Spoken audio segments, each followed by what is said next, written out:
Amigos, bienvenidos a Televistazo. Mayra Salazar y Daniel Salcedo rinden sus testimonios anticipados por el caso Purga. Estefi. ¿Qué tal, Gaby y amigos? Bienvenidos. Jacqueline Rodas está en la Corte Nacional cubriendo la audiencia que se desarrolla bajo estrictas medidas de seguridad.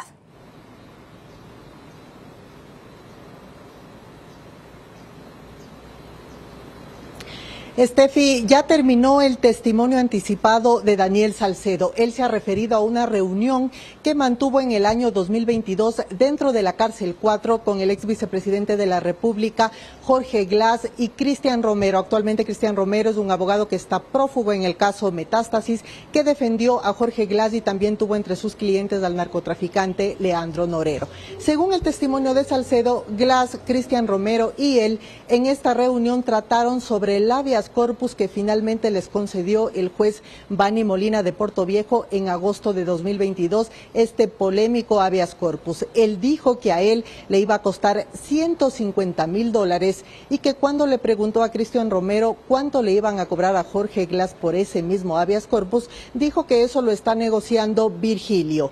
La fiscal Diana Salazar le dijo que cuál era el apellido de Virgilio. Él dijo que no recordaba bien, alcanzó a decir que era un apellido como Hernán, dijo al final Virgilio Hernán, no completó el nombre del apellido. Otra revelación que ha hecho hoy Daniel Salcedo es que dice que le pagó $70,000 al juez de la Corte Nacional, Byron Guillén, para que falle a su favor en el caso por lavado de activos que, recordemos, se resolvió este año. Él dijo que esto estaba demorando y que el juez Guillén le decía que tiene que esperar para que no haya problema porque el juez Luis Rivera acababa de dejar libres a los imputados en el caso de los helicópteros Drup y que a él le iban a caer. Finalmente, este caso no fue a favor de Salcedo. Él dice que Byron Guillén le devolvió el dinero, pero que resta todavía $10,000 que aún le debe. Escuchamos a continuación al abogado de Daniel Salcedo que se refiere a la primera revelación, a la del pago y la negociación con Jorge Glass para conseguir el habeas corpus. El ingeniero Jorge Glass ha sido beneficiado también de esta medida cautelar, esta acción constitucional por la cual recuperó su libertad Daniel Salcedo y el ingeniero Jorge Glass y una tercera persona de apellido Araujo también. Daniel Salcedo ha referido que han existido $150,000 que han sido pagados por él, que él no ha financiado ninguna información del ingeniero Jorge Glass, pues ha dicho también que uno de los abogados que patrocinaba su causa había tenido ya conversación con un señor de nombre Virgilio, no aclaró específicamente el apellido, a fin de que lo puedan sacar libre a Jorge Glass.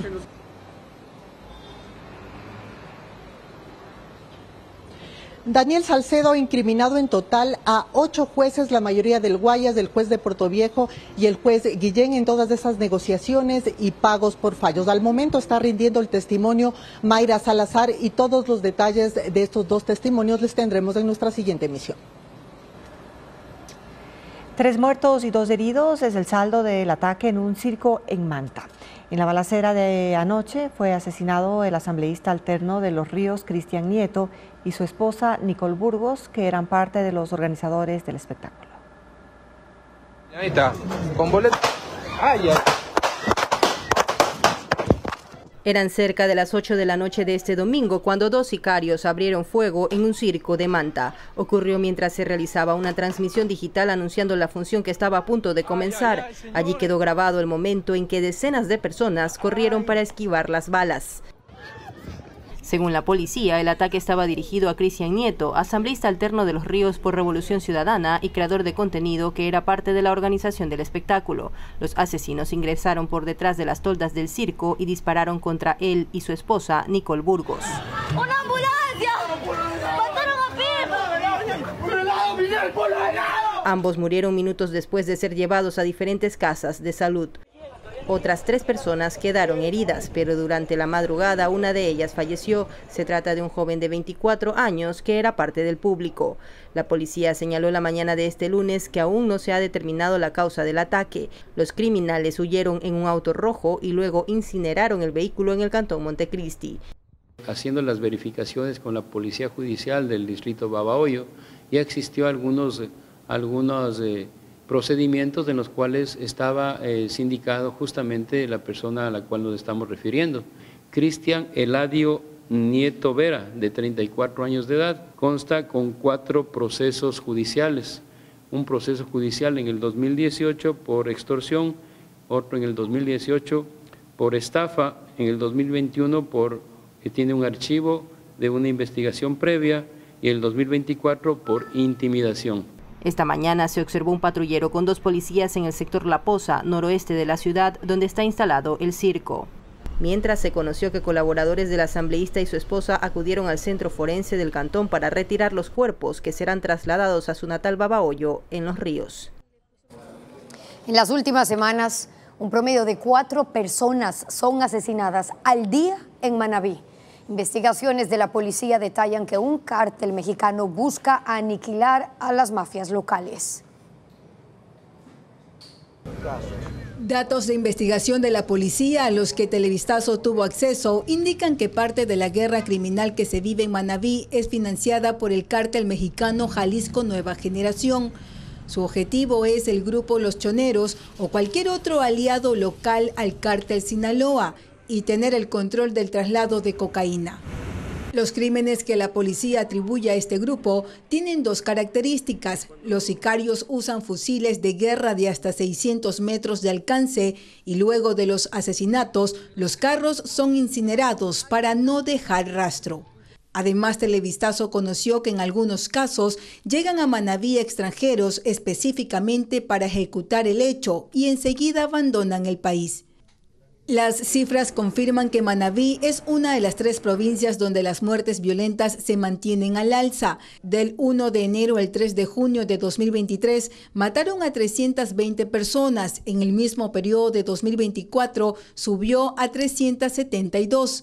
4 de cada 10 sicariatos se dan en Manta. En el 2023 fueron 98 crímenes y en el 2024 150. Es la creación de una brigada investigativa Manabí. Está conformada por las mejores capacidades de talento humano y sobre todo tecnológicas y logísticas de la Policía Nacional para dar una respuesta.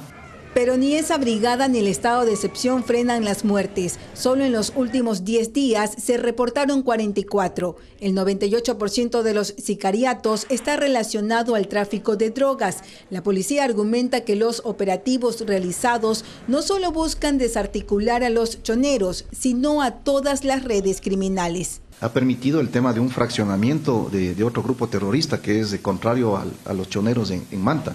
Específicamente los Lobos, los cuales a través de su fracción denominada Los Pepes, han causado eventos múltiples. Manabí tiene al menos 22 playas que, además de dar acceso directo al Océano Pacífico, tienen conexión a vías en buen estado, lo que facilita el traslado de droga. La mayor cantidad de pescadores detenidos con cocaína en alta mar son de esa provincia, que también es un punto de partida de avionetas cargadas de alcaloide. Según las autoridades, son características que llaman la atención de los narcos. Manta será la sede del Comando Conjunto de las Fuerzas Armadas y de la Comandancia de Policía.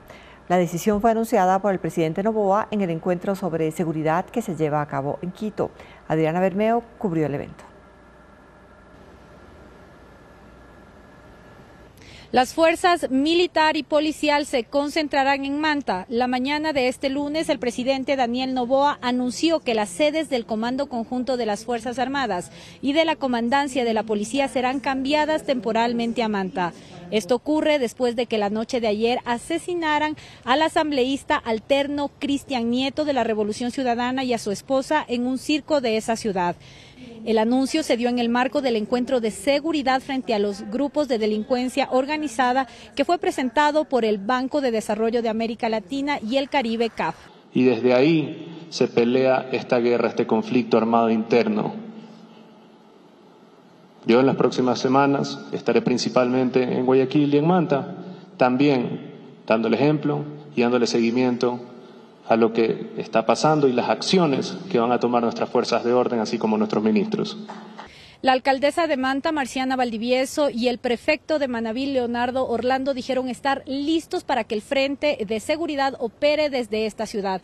Aún no se conoce cómo será el plan de traslado, pero las autoridades aseguraron que cuentan con la infraestructura necesaria. Esto va a ser de manera inmediata, así que va a contar con todo el apoyo del municipio de Manta. Como alcaldesa estoy comprometida siempre a articular con los diferentes organismos que brindan el orden y la seguridad, como la Policía Nacional, como las Fuerzas Armadas. En el encuentro, el presidente Daniel Noboa estuvo acompañado por la ministra del Interior, Mónica Palencia, y la canciller Gabriela Sommerfield. A este encuentro asisten prefectos, asambleístas, alcaldes y expertos internacionales que buscan compartir experiencias para delinear estrategias para enfrentar el crimen organizado.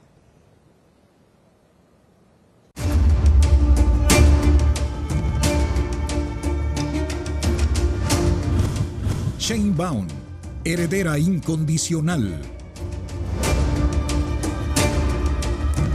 México hizo historia este domingo al elegir a la primera mujer presidenta.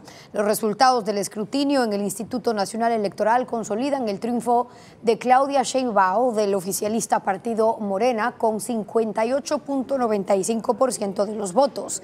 En segundo lugar queda Xochitl Gálvez de la mayor alianza opositora con el 28%. Y el tercer lugar es para Jorge Álvarez Maínez del Movimiento Ciudadano con el 10.5% de esos votos. Claudia Sheinbaum recibió los resultados en la capital mexicana y pasada la medianoche se reunió con miles de seguidores en la Plaza de la Constitución, conocida como el Zócalo. Dijo que su gobierno continuará con políticas de austeridad y de lucha contra la corrupción y agradeció a su antecesor, Andrés López Obrador, en el liderazgo político del país. No hubo sorpresas en las elecciones de México de este domingo. Claudia Sheinbaum ganó con un amplio margen. Desde la Plaza del Zócalo, la mandataria electa reiteró que luchará contra la pobreza, la violencia y el narcotráfico. Vamos a gobernar para todas y para todos. Pero como dice el principio humanista de nuestro movimiento, por el bien de todos, primero los pobres. Seremos austeros, no regresarán la corrupción ni los privilegios. No va a regresar el avión presidencial, ni las pensiones expresidentes, ni el Estado Mayor Presidencial. Sheinbaum prometió continuar con todos los programas de ayuda social del mandatario saliente Andrés Manuel López Obrador, a quien agradeció por su labor. ¡Viva la Cuarta Transformación! ¡Viva el presidente López Obrador! El partido político de Sheinbaum, Movimiento de Regeneración Nacional, obtuvo mayorías tanto en el Senado como en la Cámara de Diputados. Además, ganaron en 25 de las 32 gobernaciones del país, incluyendo la jefatura de gobierno de Ciudad de México, que será liderada por Carla Brugada, su copartidaria, con quien estuvo en la tarima esta madrugada. La investidura de Claudia Sheinbaum está prevista para el 1 de octubre. Claudia Sheinbaum Pardo tiene 24 años de carrera política en la línea del actual presidente. Ocupó la jefatura de gobierno de Ciudad de México, cargo equivalente a la alcaldía, y basa su propuesta en el desarrollo de programas educativos, en seguridad, reformas judiciales y en un plan para desalentar el reclutamiento de jóvenes por parte del crimen organizado. Claudia Sheinbaum, política, científica y académica, tiene un doctorado en Ingeniería Ambiental, maestría en Ingeniería Eléctrica y una licenciatura en Física. Cumplirá 62 años el 24 de junio. Se ha casado 2 veces, tiene 2 hijos.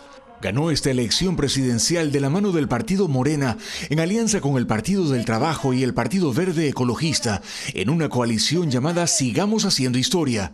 Se vinculó con López Obrador hace 24 años, cuando el actual presidente era jefe del gobierno de Distrito Federal. Aunque sus orígenes políticos vienen desde la infancia, cuando sus padres fueron parte del movimiento estudiantil de 1968, lo que impulsó su activismo. Y ha dicho varias veces que México está listo para una mujer presidenta, para una astronauta, para cualquier cargo, que las mujeres mexicanas están listas desde hace mucho tiempo. Y ahora, con 29 millones de votos contabilizados a su favor, es la presidenta que más alta votación ha recibido en la historia de México. Quiere convertir al país en una potencia educativa, científica y de innovación, pero su plan de una república segura y con justicia domina los ejes de su propuesta. en atención a las causas de la violencia, fortalecimiento de la Guardia Nacional, inteligencia e investigación y reformas al Poder Judicial, ya que el 61% de la población mayor de 18 años en México considera inseguro vivir en sus ciudades. Quiere desalentar el reclutamiento de la población joven por parte del crimen organizado, utilizando programas de intervención contra la violencia, en un país donde el cartel Jalisco Nueva Generación, por ejemplo, es el de mayor expansión, con presencia en los 32 estados, y la vigencia de otros grupos como el cartel de Sinaloa, la Nueva Familia Michoacana o el cartel del Golfo. Así, la presidenta electa de México ha propuesto fortalecer también la colaboración entre distintas agencias del Estado y combatir las finanzas de los grupos criminales, algo que se ha dificultado en todos los gobiernos anteriores.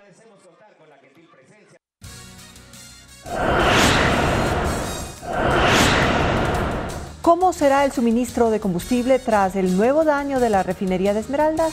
Los detalles luego de la pausa. La refinería de Esmeraldas sufre un nuevo daño. Una de las 2 unidades de vacío de esa planta dejó de operar, pero la estatal garantiza el suministro de combustibles en el país. Francisco Garcés tiene la información. La refinería de Esmeraldas trabaja a medio gas. La unidad de vacío número 2 está parada. Esa planta tiene 2 de estas unidades y la dañada producía parte de las naftas para elaborar gasolinas, combustible para aviones, gas de uso doméstico y residuos para producir asfalto. El daño aún está en evaluación, pero esa unidad no volverá a funcionar a corto plazo. La petrolera estatal asegura, no obstante, que el suministro de combustibles está garantizado. El daño fue detectado el 13 de mayo, una vez que concluyó el mantenimiento de una de las unidades que recibe y hace el primer procesamiento de crudo. Cuando esa planta arrancó, no lo hizo la unidad de vacío. Petroecuador espera tener esta semana un informe completo para conocer las causas del daño y saber cuánto tiempo tomará repararlo. En un comunicado, la petrolera anunció que mientras tanto trabaja con sus unidades de transporte y de comercio nacional e internacional para garantizar que no faltará combustibles. En otras palabras, va a importar. La refinería de Esmeraldas produce el 60% de los combustibles nacionales, pero su producción se ha ido reduciendo debido a los constantes daños que sufre su infraestructura. Entre enero y abril, la producción cayó en 20%. Pasó de 100.000 barriles a 80.000 barriles diarios de combustibles. A pesar de estas circunstancias, el gobierno declaró desierto el 15 de mayo el concurso de ofertas del proyecto para repotenciar esa refinería con una inversión privada de $2.300 millones. La vicepresidenta Verónica Abad compareció vía telemática para rendir versión en la investigación contra su hijo. Sin embargo, se negó a contestar preguntas, pues no se le aclaró si fue llamada como testigo o sospechosa. Fabiola Santana con los detalles. Hoy a las 10:30 de la mañana estaré conectada a través del link que me ha enviado el fiscal.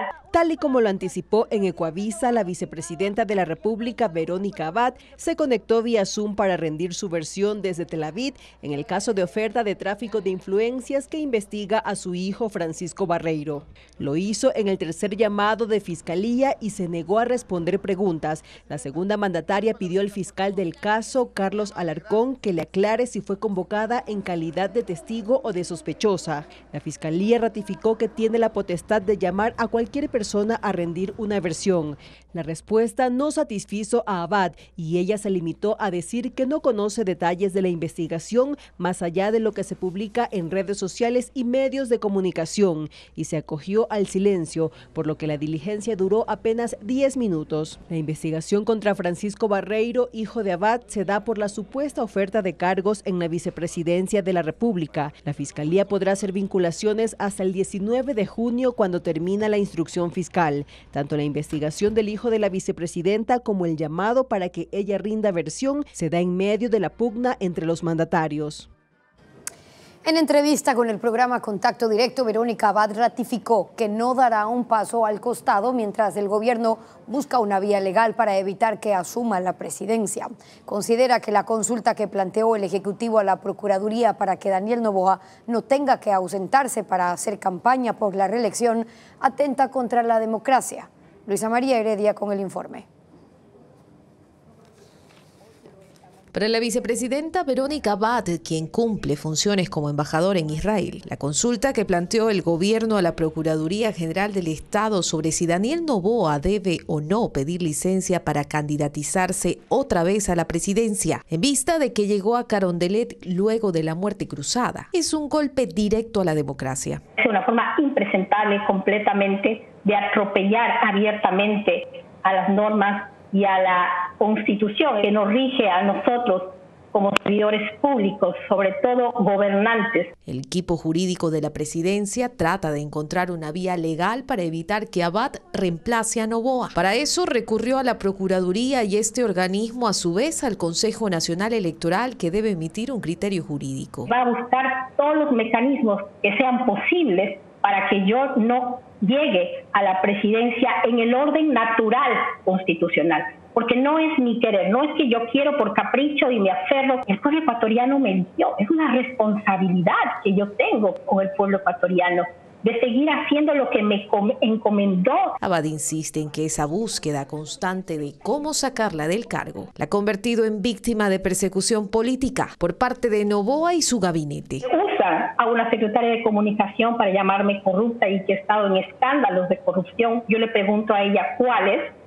Sale un viceministro a decir que yo soy de temor, que voy a deshacer la cúpula de las Fuerzas Armadas. Y lo dijo la señora Jacome, que ellos no están con todas las fuerzas sobre mí. Están todos sobre mí para que esto acontezca.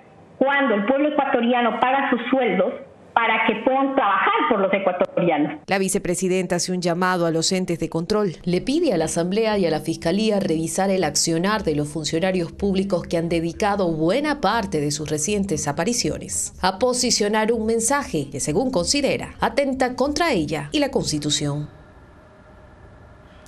El Frente de Seguridad modificará la estrategia en la segunda semana de intervención en las 7 provincias en estado de excepción. La semana pasada se atacó a la banda criminal Los Choneros con la detención de cabecillas. Paul Romero amplía. El gobierno cambió el mecanismo y hasta el lenguaje para informar sobre los resultados del Frente de Seguridad. Este lunes los ministros de Defensa y del Interior, el jefe del Comando Conjunto de las Fuerzas Armadas, el comandante de la Policía, presentaron lo que el gobierno denominó el primer informe de guerra. En 30 minutos las autoridades difundieron un video y diapositivas con la información estadística de muertes violentas, homicidios, secuestros, liberaciones.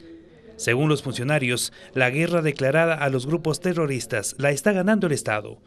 El informe fue un resumen de las operaciones realizadas la semana pasada, que según el comandante de la policía fue una de las más productivas desde la declaratoria de conflicto armado interno. Las muertes violentas se redujeron, según dijo, de 163 en la última semana de mayo de 2023 a 127 en este año. Detuvieron 65 cabecillas de 4 organizaciones criminales, choneros, lobos, águilas, tiguerones, y abatieron a 11 terroristas. Esto no significa que estamos bien. Vamos a continuar trabajando como bloque de seguridad. Para esta semana, el Frente de Seguridad analizará una nueva estrategia para intervenir en las 7 provincias y un cantón en estado de excepción, porque las bandas criminales están ingresando a los domicilios por sus víctimas, un hecho inédito y sin precedentes según ellos. Que sí existe un conflicto armado interno y de que nuestro país está en guerra. No es solamente la lucha contra un delincuente, contra un extorsionador, contra alguien que roba una billetera. El bloque de seguridad también reforzará las operaciones en la frontera norte, por donde ingresa la droga al país. Familiares de reos de la penitenciaría y otros reclusorios exigen que les permitan ingresar víveres tras la suspensión del servicio de alimentación. ¿Qué dice el SNAI? Ya le contamos. Hoy en Guayaquil, una embarcación pesquera sufrió un incendio en un muelle en el sur de Guayaquil. 3 de los 4 tripulantes fallecieron. Diego Cuenca explica lo ocurrido. La emergencia ocurrió a las 2 de la madrugada, en un muelle en el barrio Cuba, en el sur de Guayaquil. 50 bomberos acudieron para intentar apagar el fuego que se originó dentro de una embarcación pesquera. En el interior estaban 4 tripulantes. Solo uno de ellos pudo salir cuando empezó el incendio. Los otros 3 hombres quedaron atrapados entre las llamas y fallecieron. Los rescatistas confirmaron que tenían entre 24 y 27 años. La emergencia está totalmente controlada, hemos solicitado que abran otras áreas más del barco precisamente para poderlas revisar y garantizar al 100% de que no vamos a tener un siguiente evento. Los bomberos controlaron la emergencia durante la madrugada, pero a las 6 de la mañana nuevamente tuvieron que intervenir porque el fuego se reactivó en otra área de la embarcación. Aún se desconocen las causas que originaron el incendio, pero los uniformados detectaron que el barco tenía 3.000 galones de combustible, lo que generó altas temperaturas. Durante esa mañana, las unidades de rescate permanecían en el sitio como una medida preventiva. Intensas lluvias en el sur de Alemania provocan inundaciones. En la región de Baviera, zonas urbanas y rurales están afectadas y la presión del agua ha causado la rotura de muros, anegando caminos. Decenas de casas han sido evacuadas y organismos de rescate han salvado a varias personas con helicópteros. Hasta ahora se reporta la muerte de un bombero durante operaciones de salvamento y de una mujer cuyo cuerpo fue encontrado cuando los niveles de agua, que llegaron a 6 metros de altura, empezaron a bajar. El canciller alemán Olaf Scholz, con otros funcionarios de gobierno, visitó esta mañana sectores donde miles de residentes quedaron damnificados. El servicio meteorológico ha advertido que las lluvias se van a mantener. China envió una segunda sonda que aterrizó con éxito en la cara oculta de la Luna. El módulo comenzará a recoger muestras de la superficie y su misión incluye traerlas a la Tierra para su estudio. Un nuevo alunizaje exitoso en la cara oculta de la Luna ocurrió este domingo. La sonda china Chang'e 6 llegó con un módulo de aterrizaje equipado con múltiples sensores para medir la distancia y la velocidad e identificar obstáculos en la superficie lunar. El módulo llegó a la denominada cuenca del Polo Sur Aitken en un lento descenso vertical. Se acercó a la superficie, apagó el motor y alunizó con ayuda de un sistema de amortiguación. Los científicos señalan que el sitio del descenso tiene 13 kilómetros de profundidad y 2.500 kilómetros de diámetro y que es ideal para la exploración y las comunicaciones. Aunque la sonda tiene incorporado un programa que le permite tomar decisiones de forma autónoma, lo que reduce la necesidad de controlarlo desde la Tierra. Es la segunda vez que una misión china alcanza con éxito la cara oculta de la Luna. Completó esa hazaña por primera vez en 2019 con su sonda de prueba Chang'e 4. La misión tiene por objetivo tomar muestras geológicas de la superficie lunar y traerlas de vuelta a la Tierra el 25 de junio. Esta información servirá para complementar datos para el programa de un viaje tripulado a la Luna en 2030. Pero antes lo harán los estadounidenses con la tercera fase de la misión Artemis, prevista para 2026.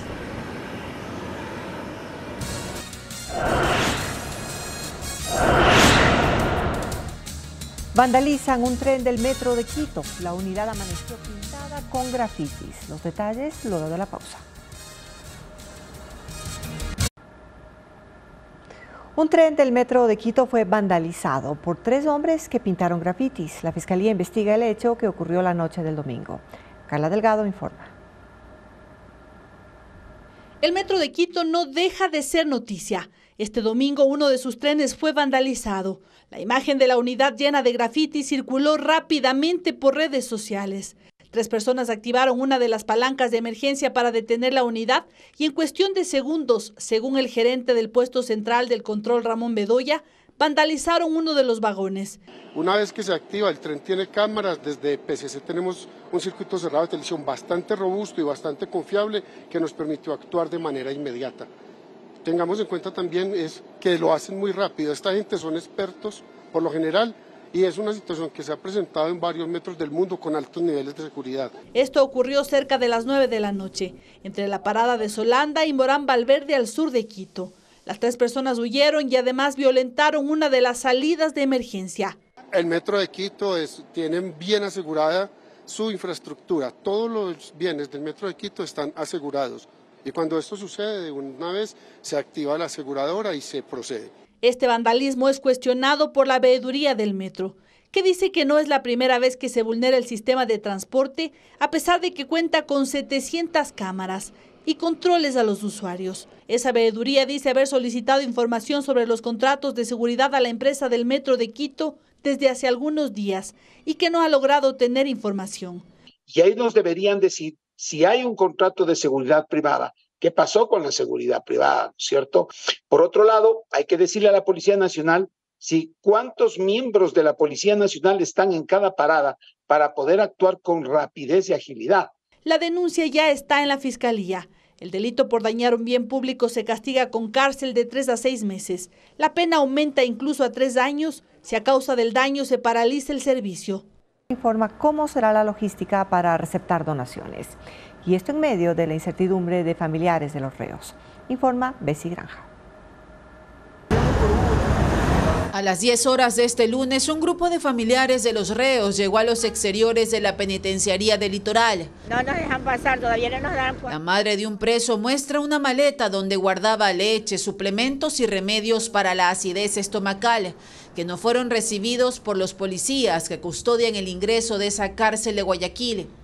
Lo mismo le ocurrió a otra mujer que los trasladaba en una funda plástica. A esa hora y luego de 3 días desde que la empresa proveedora dejó de dar los servicios de alimentación en esa y otras 9 cárceles de Guayas, los familiares no recibieron información de parte del Servicio de Atención a Privados de Libertad SNAI sobre cómo se receptarán las donaciones para darle de comer a esta población. No están dejando pasar comida, yo he venido sábado y domingo y me dicen que no puedo pasar comida. Una de las mujeres asegura que en ese centro carcelario, donde permanecen más de 6.000 presos, no hay cocinas. Absolutamente nada, entonces, ¿cómo van a cocinar? Representantes del Comité Permanente de Derechos Humanos informaron que al mediodía, parientes recolectaron latas de atún. Esta tarde el colectivo solicitará medidas cautelares para que el SNAI encuentre una solución definitiva.